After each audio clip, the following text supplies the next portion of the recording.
No.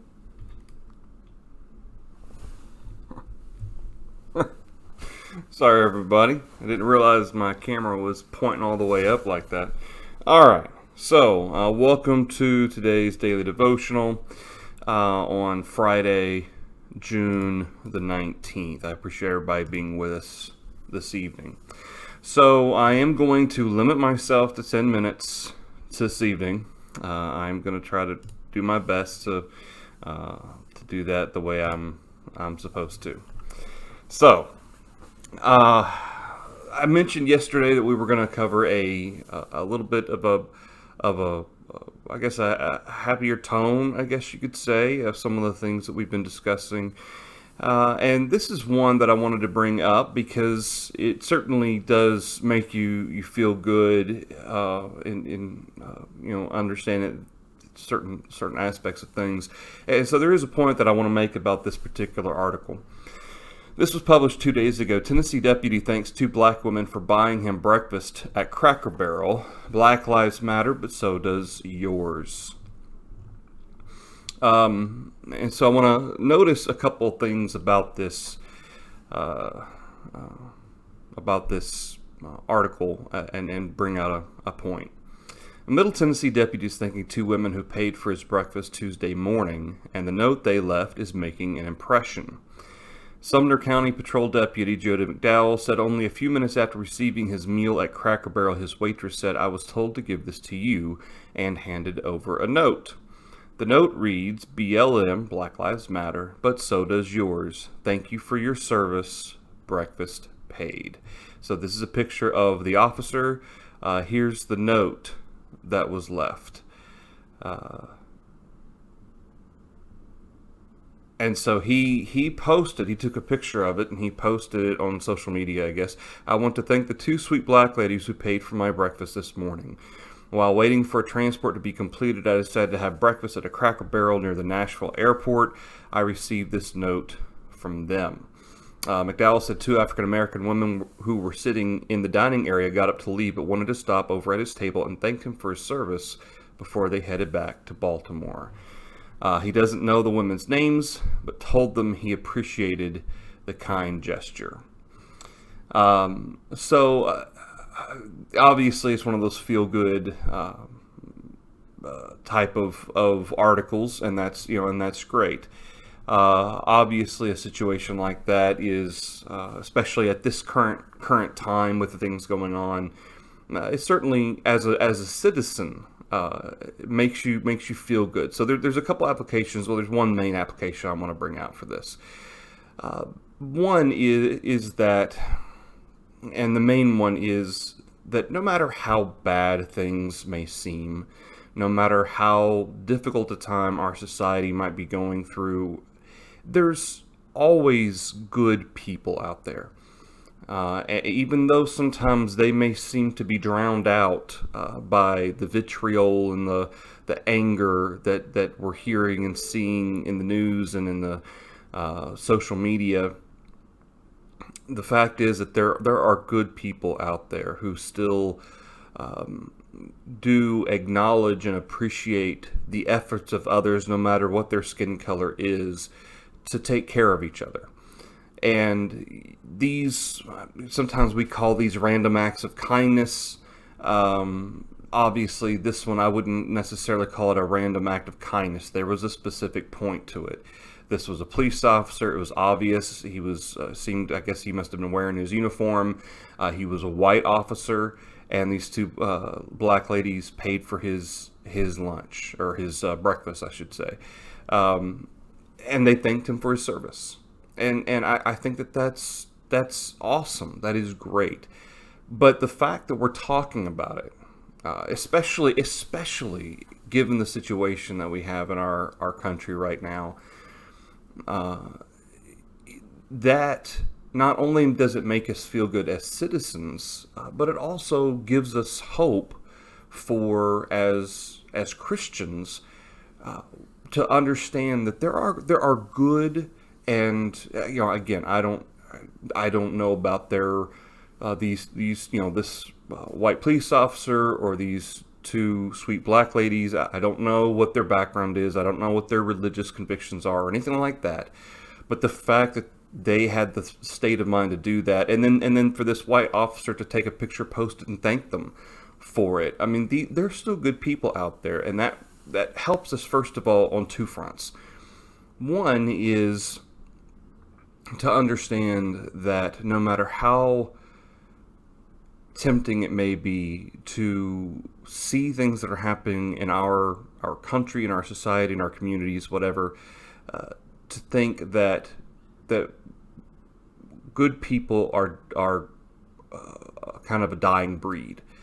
That temptation's always going to be there, and I think it probably has always been there, no matter what era or generation has lived. That the thought process that maybe good people aren't as common as they used to be, that's not necessarily the case, and it's important for us to understand that.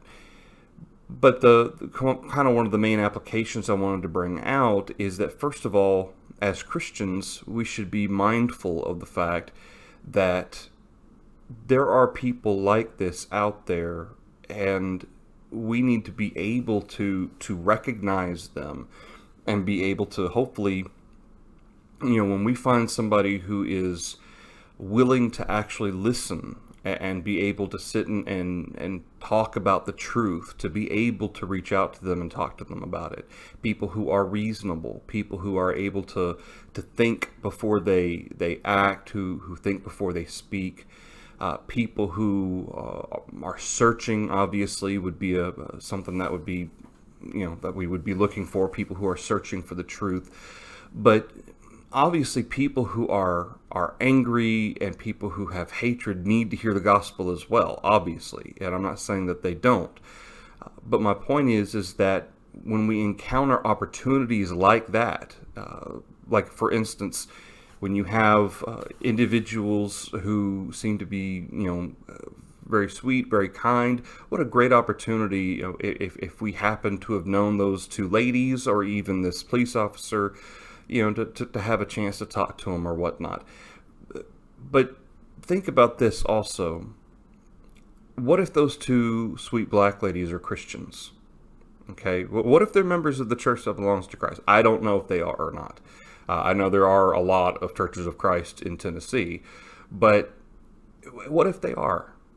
Okay, certainly, I mean, they don't make reference to, to Jesus or anything like that in their note, but my thought process is these acts of kindness stand out so much, especially given this time in our society, that this should be a reminder for us as Christians that we should take every opportunity we can to do, not to draw attention to ourselves, hey, look how good I am. Okay, that's not what I'm saying. But to do things like this that remind people, as we're discussing right now, that there are good people out there. And that there are people who care about the lives of others, no matter what their skin color is. And that's important. And the fact that we can do that. We have the power to do that in our communities. We have the power to do that in our society. These two black ladies took that opportunity, and they made an impression. They made a huge impression. Again, I don't know what their religious convictions are or anything like that, but this is my point, is that suppose that they aren't. Suppose they're not even religious at all. And they made this police officer, helped him, encouraged him, and obviously anybody who reads this article would be encouraged by it. How much more so should Christians then also be examples of random acts of kindness? Or examples of putting our best foot forward in showing that we love other people as well. And I'm not saying to randomly buy people breakfast. That doesn't have to be that. But just things that we can do in our society to show that we do care about people and that we do care about individuals, no matter what their skin color is. And this is one of those great articles that just kind of goes to show that, like I said, there are good people out there, and that should give us encouragement. And we should be looking for people who are willing to heed, willing to listen. Certainly, those are the people who are going to have a mind, perhaps, to talk about things, and to kind of just have on our radar. Those types of people who stand out like that. Because people who are of a mind to be reasonable and be able to think through things, certainly that will help in discussions with teaching the gospel. But in addition, like I said, the second point is that we have that opportunity to be those good examples as well, to remind others that, hey, there are good people out here, and we may not be obviously as getting as much attention than the relative few who do get attention and all the bad news that we get. But as Christians, we can definitely make a difference in our communities. Not just doing good for people, although certainly that has its own benefit, but also maybe that good can then lend itself to perhaps something similar would be adding into a note, come worship with us, or something like that. Something along that line, just to give them an understanding, an idea. Leaving a card from our the Wichita Falls congregation. We have cards, business cards that have our times, our address, and all that stuff. Leaving a bulletin, or something like that for when you leave your tip for your server or waiter. You could leave a business card or a bulletin article or something like that. I mean, just random things like that maybe we don't really think about at the time. But if you think ahead and take those opportunities, you never know what might come of it. You just never know.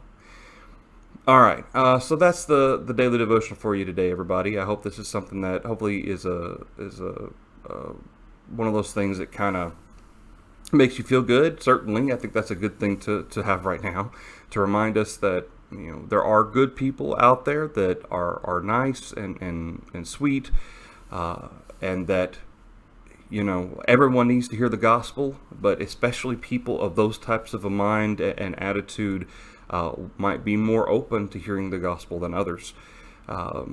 And so just kind of have those on your radar, be aware, and then let's be those types of examples ourselves.